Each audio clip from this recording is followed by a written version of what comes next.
Grab that. I need more hands. That's how it's gonna work. Creative. That's how I'm gonna do this. I like it. All right, it's gonna fail.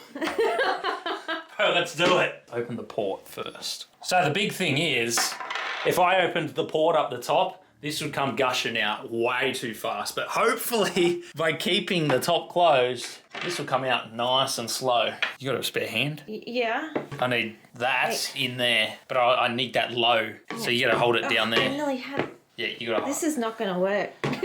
We're giving it a go. It's all good. You got a third hand? No, do you? Is it working? Yeah, it is. I mean, it's still gonna drain the whole reservoir as well. Oh, liquid. It's draining the tubes before it's even touching the reservoir. That makes my job easier. Oh, you know what I could have done? I could have put like a 90-degree fitting on the end of this. And that everything would have been fine because I would have had enough room. Now you have all the good ideas. Now we're set up for success. All right, you ready? Now it should come gushing out.